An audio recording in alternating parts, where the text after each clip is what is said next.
Hello, everyone, and welcome to another episode of Don't Wait Till Pigs Fly, a podcast for and by successful business people who also deal with the pain and frustration of chronic illness. Here's Nancy Becker. Today, we're going to be speaking with Julio Briones.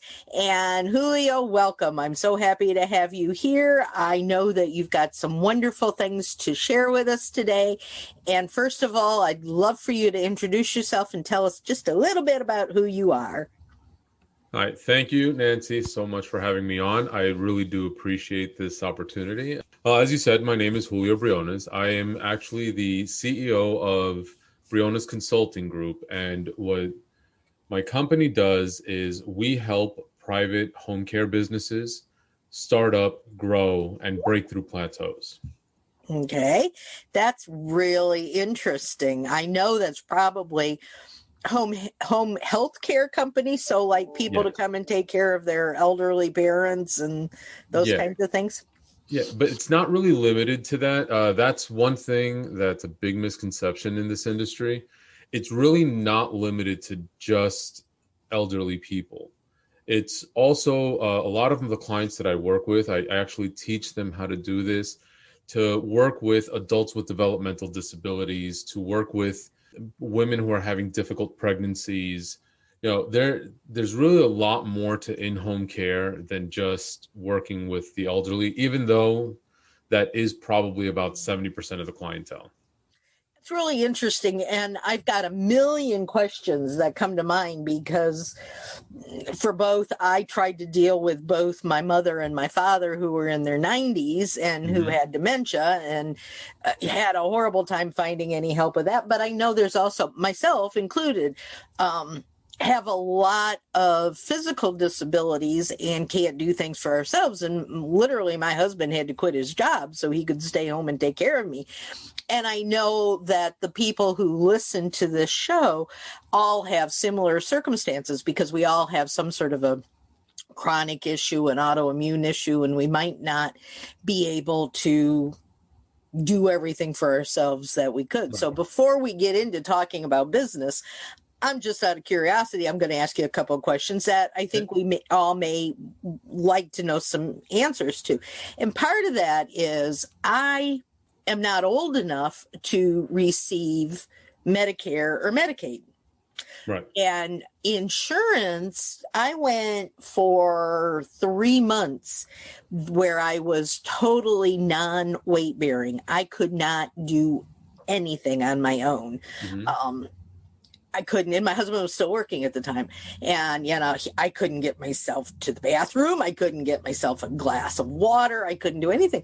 And it was a car accident. And so everything that was being paid for by my auto insurance. And the insurance absolutely refused to cover home health care because it wasn't medical.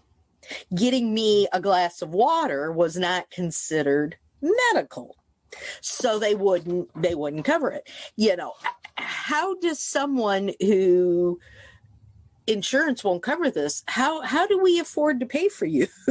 Well, that's actually a very interesting point, and quite frankly, shame on your car insurance company, because the reality is the reality is that when I'm helping someone build one of these businesses, that's one of the first things we go through is to get credentialed. There are companies that work with specifically auto insurance companies so that these costs are covered. Maybe not all the way, but at least on a 50% pay. The reason is that while it may not be a medical issue, it is a quality of life issue and can become a mental health issue. Absolutely. So it does, even though it's not medical, so to speak, you know, big air quotes here. Yeah. It is a mental health issue, which can become a medical issue. Becomes, again, quality of life, and it has a lot to do with how a person will recuperate after certain issues, especially if they're if the body is broken, and in some cases we're talking about traumatic brain injury, these issues, they're being able to still feel whole and independent is paramount to recovery. Oh yeah. And that's why I'm saying shame on your car insurance company. Also, I'm assuming there was an attorney involved.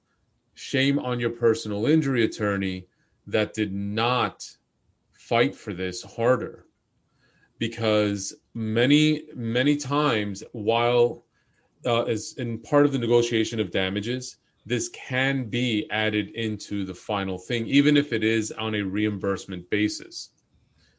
So now you tell me. Well, it's one of those little known industry secrets. See, there's a big difference between private pay versus insurance. Okay. And especially when you're someone like you, where you're probably about 80% of the people that would have to deal with this. Or you fall into this category. You have to keep working to maintain a lifestyle, but you make too much money to qualify for government aid. Yeah. Okay, so that balance, it becomes very tricky to do this. And now, while I am not a financial expert and I do not offer financial advice, and from my own experience, there are a number of ways that people pay for this service when they're under 65 and don't fall under the Medicare Advantage. There are reverse mortgages if somebody owns a home. Especially if you're in your 40s and 50s, do yourself a huge favor if you haven't done it yet. Get yourself a long-term care policy or catastrophic insurance policy. All right. There's plenty of companies that do it now. They are not as good as they used to be. I will say this. They're a little more costly, but this falls under the category of the younger you are, the cheaper it's going to be. And some of these policies will cover as much as $10-20 million worth of catastrophic care. Wow. Jeez. Right. And again, if you're talking about someone in their 30s and 40s, you're maybe $100 a month, $80 a month, and you carry this on because you get locked into these prices a lot of times. So that's one thing. Another way is, as I said, there's the reverse mortgage process if you own your home and have some equity there. And there are other organizations, like there's the TBI Institute in, I believe, Missouri, if I'm not mistaken. They do a lot of work with agencies to help cover the cost. Like they'll kind of sponsor you to get the help that you need with home care. There's a lot of religious organizations. Catholic Charities is big on this. So is the United Methodist Church. I've worked with both of them in the past to try to get people kind of like scholarships, so to speak, where they'll cover 60-70% sometimes. It's really interesting because and I'm not alone. I know a lot of people. Now, a lot of people who have chronic or autoimmune injuries they are starting their own businesses because they can't do the 9-to-5 anymore, right. But they're not to the point where they need to have, someone come in. But when I was in that situation, we spent hours and hours research trying to figure out what to do and how to do it and talking to people. Didn't find any of this information anywhere. I think it's so important to get this out so people know this stuff. Well, here's the thing. Without getting into a big political debate, okay? What's new? The issue is very simple with all of this. It's simple and just profoundly complicated at the same time. We have a society where the government provides a lot of assistance to people. And because the government provides a lot of assistance to people, charities tend to stay quiet and they don't advertise the help they offer. Mm-hmm. So it really becomes tough to to find this information. I mean, I know of this stuff because it's my business. I've been, I'm currently 44. I've been doing this for 25 years. I was a teenager when I started working as a recruiter in a home health agency. Wow, that's cool. So this is something this is all I know. All right. Well, not all I know, but it's the bulk of my career. It's a lot of what you know. Yeah, it's a lot of what I know. And one of the things that I used to do on my off time that, because of COVID and everything, I haven't been as active lately, is I used to work with a lot of foundations. I used to sit on a lot of different community boards, federal boards, because this information, I agree with you, it is so important that people get aware of it. But again, it's so incredibly difficult to find. And I even tried putting together at one point a list of resources for people. Oh, that's cool. The problem with that is that every county and every single state has different rules. Yeah. Like, for example, in the Plano, Texas area, in that county, I forget what the name of the county is specifically right now, but I had a client there that used to work with a commission on the county board that would specifically provide relief to people who had adult children with autism and other developmental disabilities, to give them respite care up to 3 weeks out of the year, and they would fully cover the cost. But it was never advertised. Yeah. It's so frustrating. It's and it adds, as you said, the mental health aspect. Yes. When you are, and I talk about, I'm very open about all of this stuff, because I figure, who's going to listen to me unless they know I've been through it, right along with them. But I was very, very, very active. I had a very successful business. We would travel for hours, 4 days a week, so that I could go and I could talk in front of large groups of businesses, training them and all of that kind. And I was 12 when I started my first business. So we have that in common. I love being in business. I mean, that is when somebody would ask you, what did you want to do when you were growing up? I said, I wanted to be a business owner. That's all I've ever wanted to do. And I would, when I was younger and before I got hurt, I would wake up at like 4:00 in the morning, and I would work until midnight. And get right back up the next day and do it all over again. And it's not because I couldn't sleep. It's because I just wanted to be doing stuff. And then all of a sudden, I can't move. I'm in pain. I have 10 doctor's appointments a week, and and I can't do anything. And I sit here and I feel so bad because, we're in the process of moving, and we are waiting for a house to be built, and we've moved out of our house. So we're living in a trailer. A 28-foot teeny tiny little trailer, and 2 cats and a husband. And I'm sitting here talking to you, and I'm looking at the floor, and the floor's got to be swept. And I'm going, oh my God, I got to sweep the floor. I can't do it. And so then I have to harass my husband, who's going,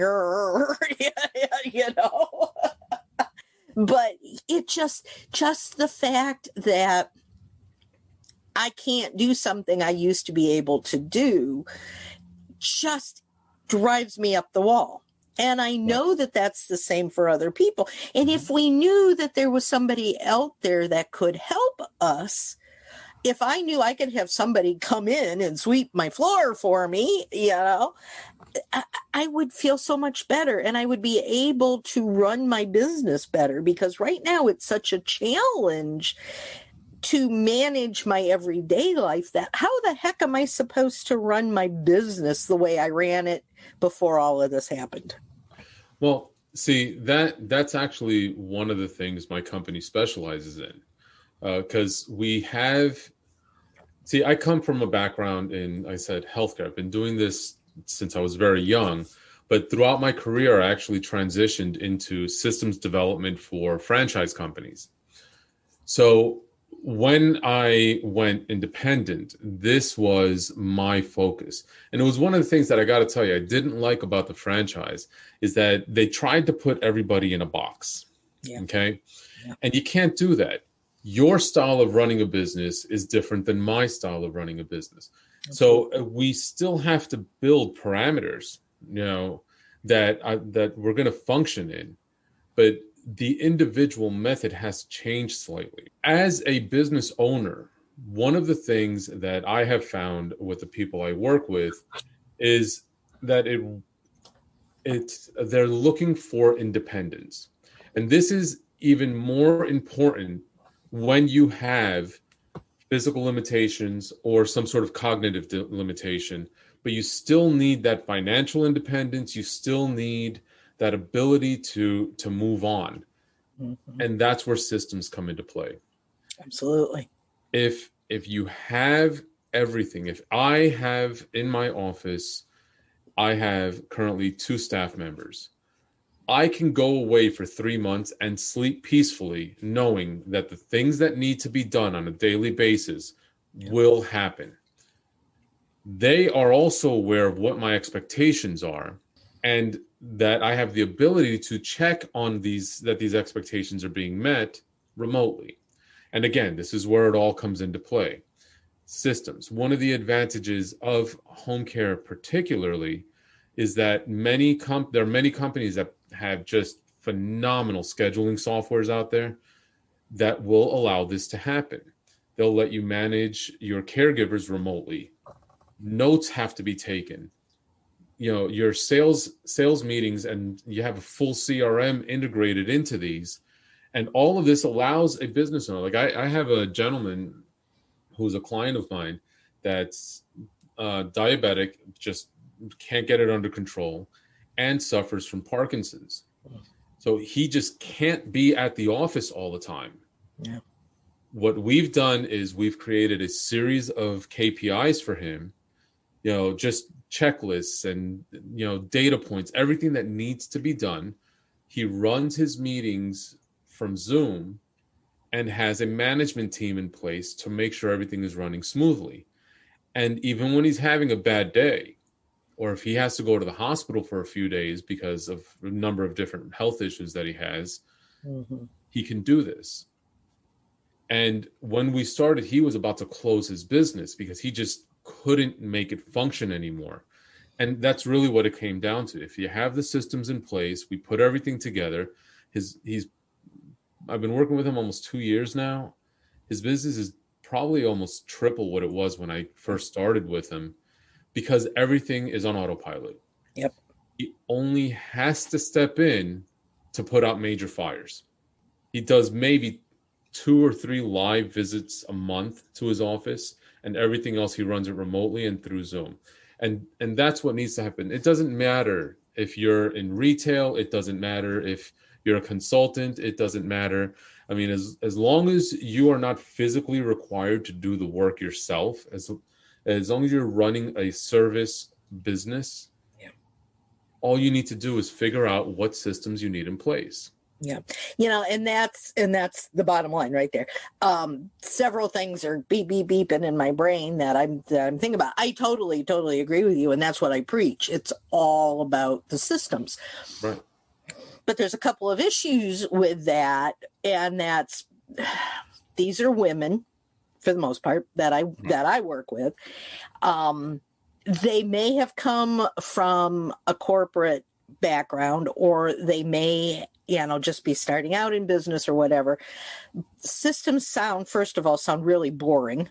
Yes. I don't want to have to deal with figuring out systems. I want to do the talking. I want to be the face on my podcast. I don't care about systems. So that's one thing. You got to get them as geeked as I am about learning systems. If they really and truly understood what having systems in place would mean for them, they would be jumping up and down with joy. But they don't. So that's something that we've got to try to train or to explain to these women so that they understand that it's not a 4-letter word. Right. It's a Go ahead. I mean, I actually deal with that all the time. It's one of the biggest obstacles that I have because number one, as entrepreneurs, most of us, myself included, we're control freaks. How dare you tell me how to run my business? Yeah. And I hear it. And even with clients that are motivated to have me come in, you bump heads, and it ends up happening because, as you said, it's boring. It's not sexy. It's not, people like you and me, we love systems. I love creating systems. I love to break things down and say, how can I make this easier for you? Yep. But most people, it's like you said, a 4-letter word. Here's like what I always, yeah. Oh yeah. But this is what I tell my clients all the time. Listen, if you hate doing it, stop doing it. And the way you're going to get things done the way you want them to is by making sure the next person understands your expectations. That's all a system is. Mm-hmm. It is just a detailed, repeatable way that I like to do things. Right, wrong, or indifferent. So if they can appeal to their own inner control freak and understand that, a lot of times that light bulb goes off and you can just see that moment where like, yeah, I can be in charge even when I'm not here. And then I'll never have to do X, Y, Z again.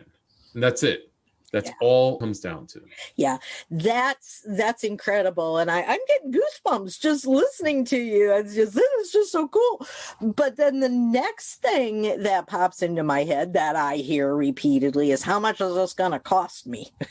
That one's actually an even easier question to answer. I have found in my own experience, and I've done a lot of research on this, having systems in place will actually increase your bottom line about 30% annually.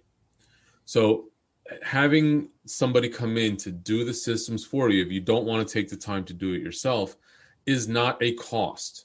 It's an investment. Yeah. Okay. It's no different than if I were to want to buy marketing material.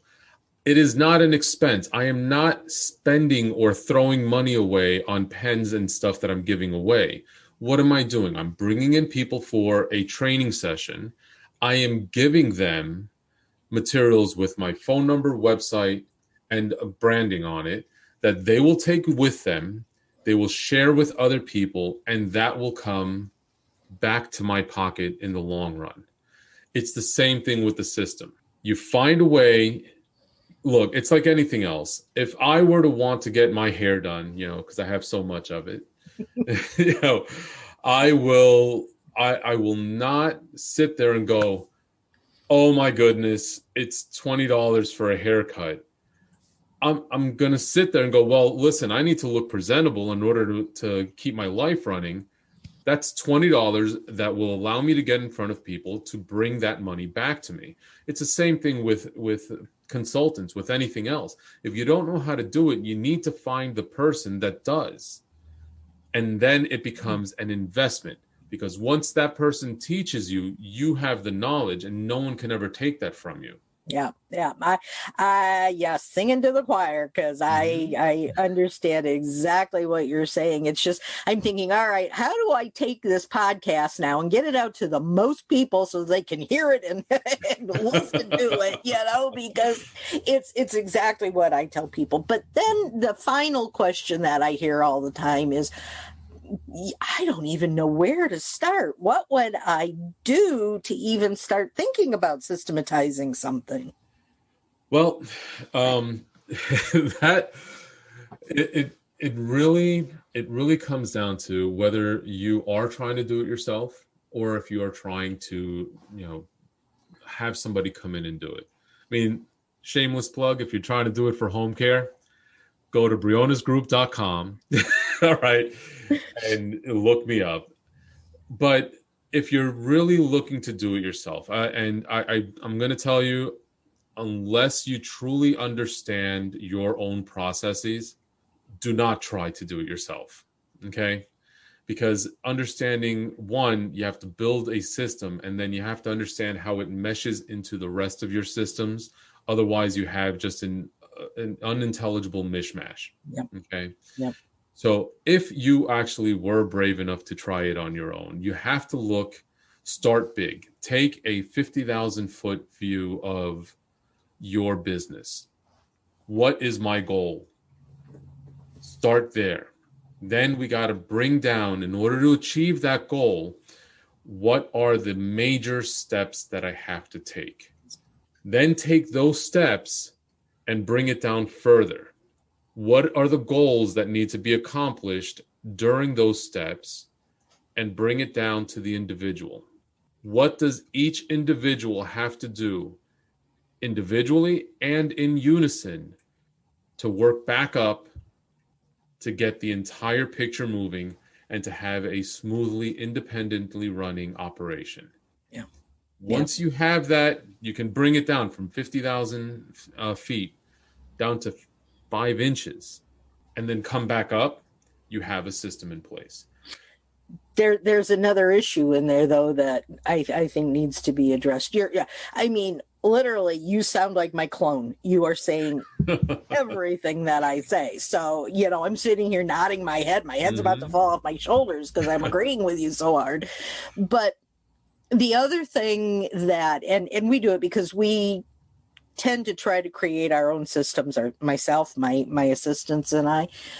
And but I am a systems person, so that makes a difference.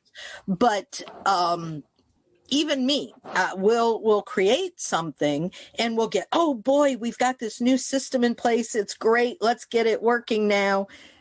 Wah, and it doesn't happen.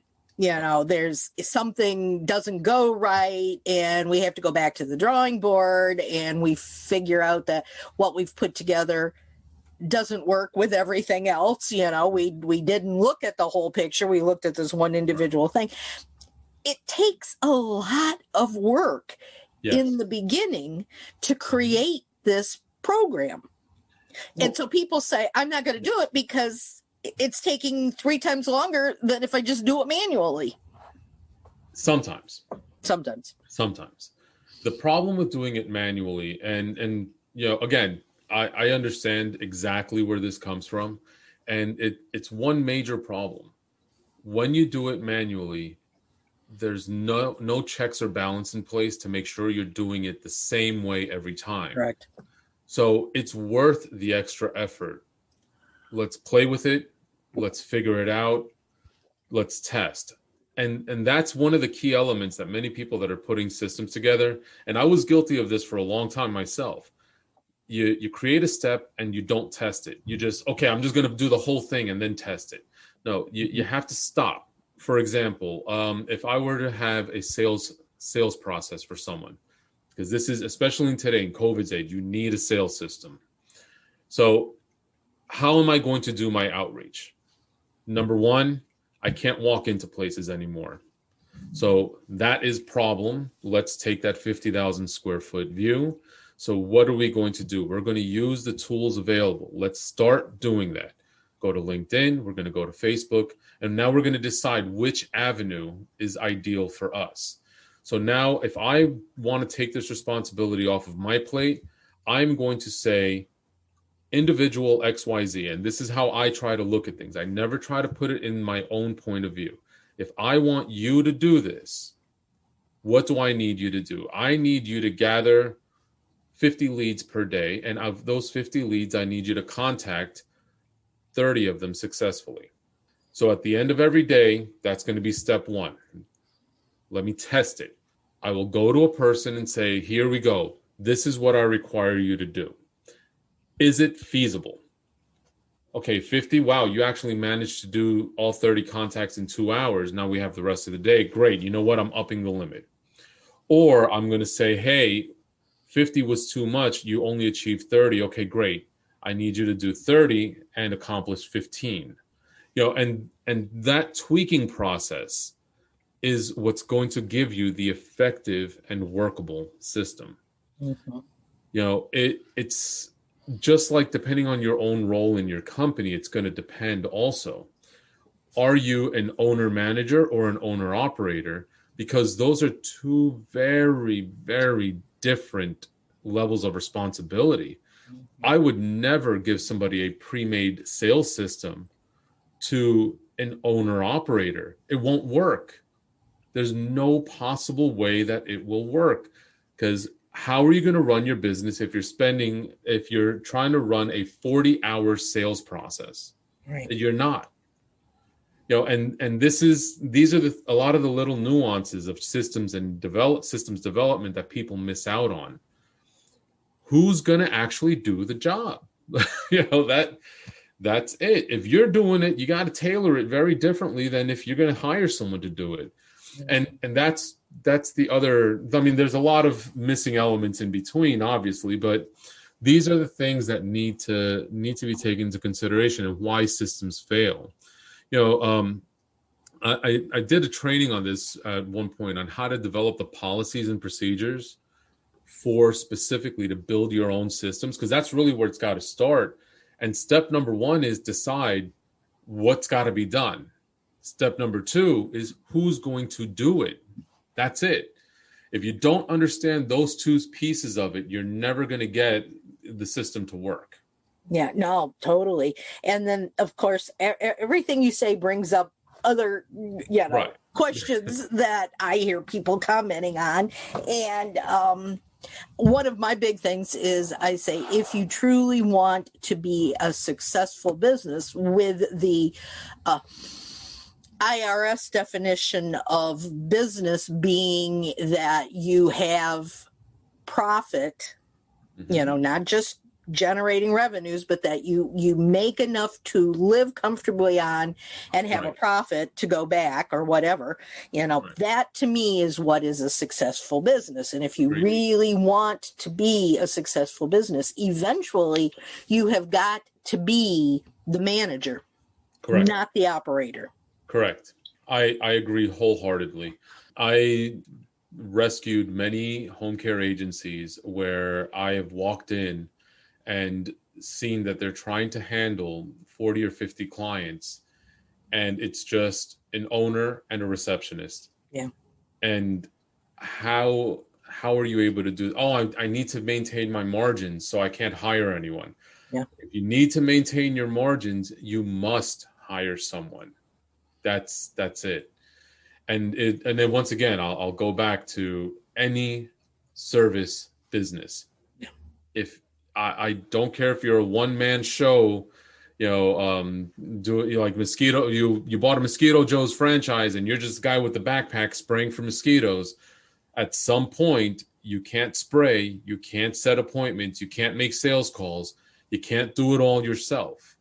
Yeah. Somebody has to do it. And even if you're hiring a freelancer to, let's say, manage your social media, the system still needs to be in place, because that freelancer, if they don't understand your expectation, even they will not be able to provide the service that you want. That's right. Yeah. And it may be rough in the beginning financially, and I understand that. But again, at some point, how badly do you want this? If you really, really want this to be successful, you got to take a leap.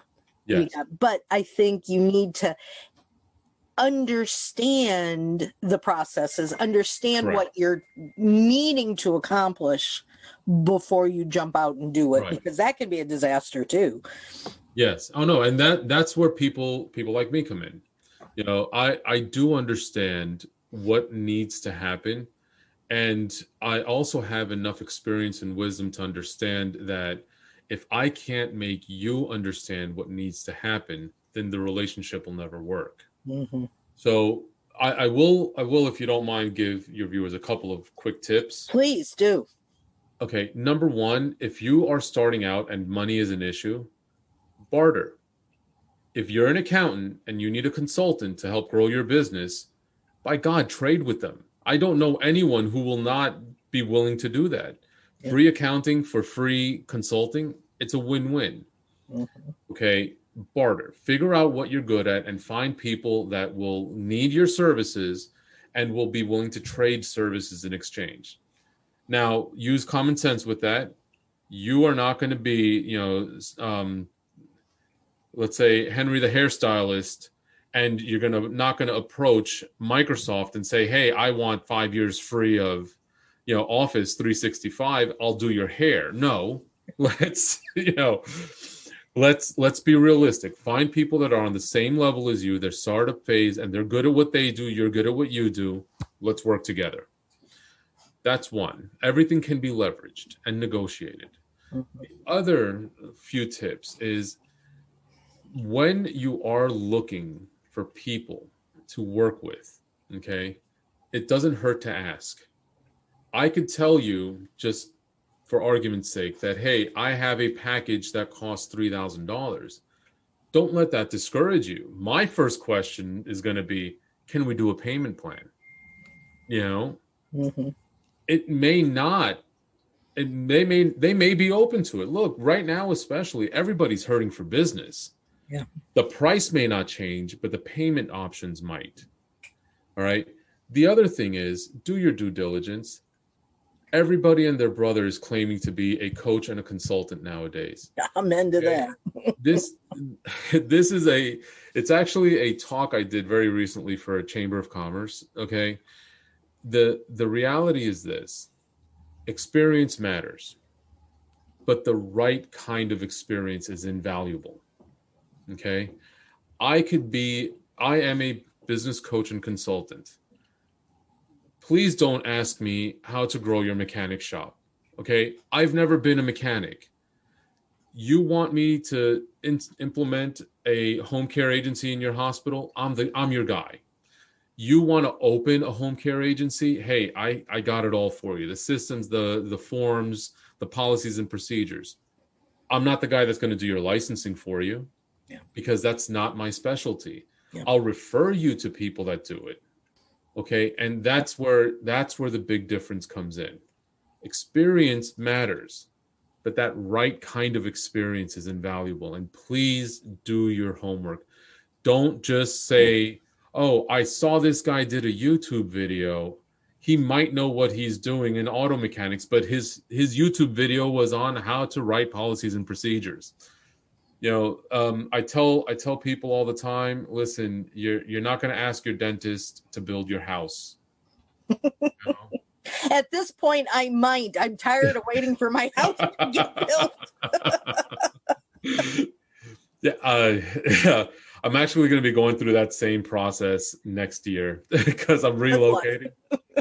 And I'm dreading it because my wife wants a home built.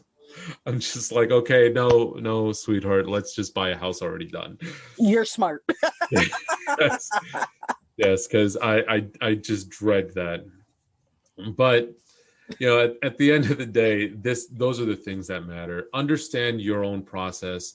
Yes, you should know what needs to happen, but as an owner, especially, know what your end result. Knowing what your end result is going to be is much more important than knowing how to do the job. I know what needs to happen and the results I expect when I have Google ads go up. I doesn't mean that I am such a crack copywriter and person who understands tagging and all this other stuff that I could do it myself. I just know what I expect my results to be. Yeah.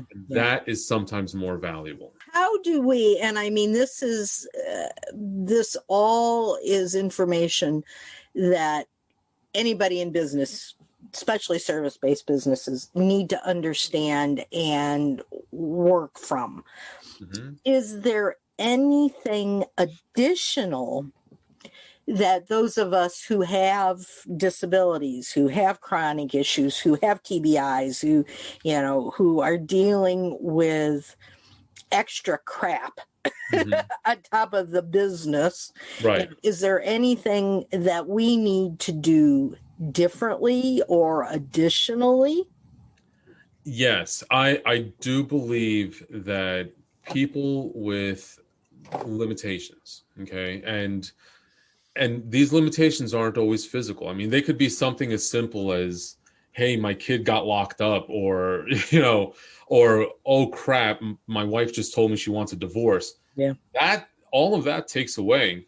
And I think if you have a complicated life, it doesn't matter how simple the systems may be, but they become much more important earlier on.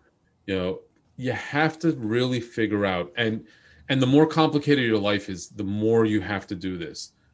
What do you enjoy about your business? What makes your business no longer that dread of, I hate coming in on Monday morning? You know, that's why you left the workforce, because you hated Monday morning. What is it about what you do that makes you love Monday morning and kind of get a little sad on Friday afternoon? Okay. And that's where your attention needs to be. Everything else needs to be handled by someone else. Because if you can't find the joy in what you're doing, please do yourself a favor. Don't do it.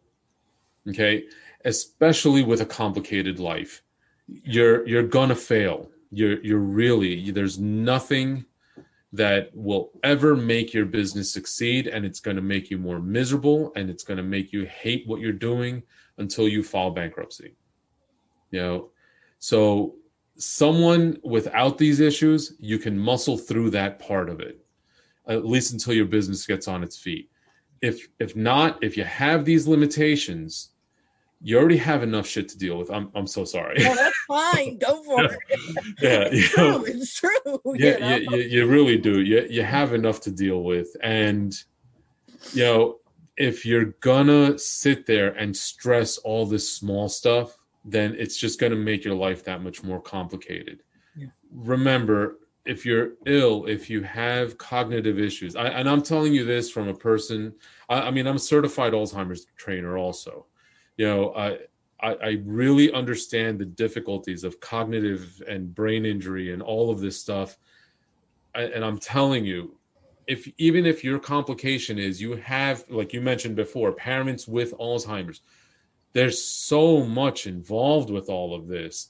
Yeah. Why are you going to aggravate yourself anymore? Figure it out right away. What do I hate? Find another way to do it. Figure it out. That's it. And stick to what you love. So this way, at the very least, your earning a living becomes easier.